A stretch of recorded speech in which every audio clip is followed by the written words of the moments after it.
Hello everyone and welcome back to another video from Apps Academy. In this video, I'm going to show you how to download the Walmart application on your smartphone. So let's get started right away.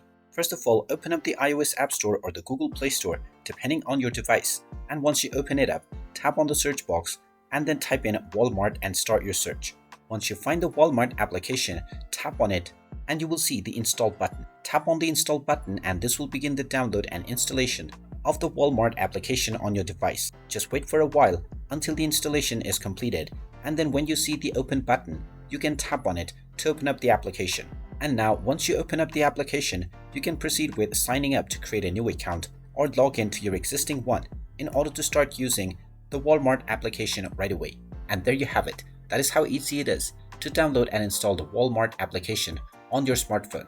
If you find this video helpful, make sure you hit that like button and subscribe to our channel if you haven't done so already. Also ring that notification bell to never miss another update from us. Thank you for watching and I will see you again in the next video.